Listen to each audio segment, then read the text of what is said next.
Buongiorno, Focus Bollettino Cultura Erbacea aggiornamento.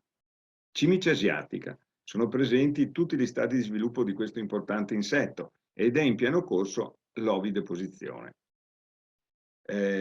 Cominciano anche a essere sempre più frequenti le osservazioni di adulti anche negli appezzamenti a culture erbacee come la soia e il mais. Sono in corso sul territorio veneto delle osservazioni e delle sperimentazioni per stabilire un metodo pratico per rilevare il livello della popolazione ed associarlo a delle soglie di danno, soglie di intervento. Al momento quello che possiamo dire è che gli appezzamenti a culture erbacee sono colonizzati dall'esterno, dalle zone non coltivate come le siepi, e si osserva un forte effetto bordo, si concentrano nei primi 10-15 metri per poi non essere quasi più individuati nell'interno degli appezzamenti. Quindi le osservazioni oggi dovrebbero concentrarsi sui bordi degli appezzamenti e solo in caso di popolazioni particolarmente rilevanti può essere presa in considerazione l'eventualità di un intervento. Teniamo conto che gli interventi, se fatti con insetticidi non selettivi, possono portarci ulteriori problemi. Quello per esempio delle popolazioni del ragnetto rosso, perché andiamo a ridurre le popolazioni degli antagonisti del ragnetto rosso stesso. Parliamo quindi del ragnetto rosso.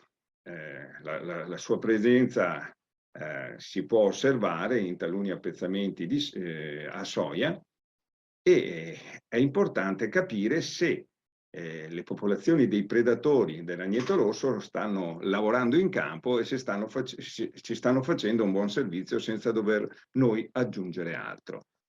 Ci sono diversi antagonisti del ragnetto rosso, tra questi due coleotteri, una piccolissima coccinella nera, l'Ostetorus, e un piccolo staffilinide nero, l'Oligota. Potete, guardando le foglie, capire se vi è presenza di questi. Vedete per esempio nella foto in sovraimpressione che ci possono trovare delle piccole pupe nere, sono ferme, cioè da questa verrà fuori la nuova coccinella, il nuovo adulto di Stetorus, che si formano al centro di una foglia dopo aver ben pulito dalla colonia di ragnetto rosso. Si trovano i resti degli acari e qualche filo di seta, ma il grosso è stato eliminato.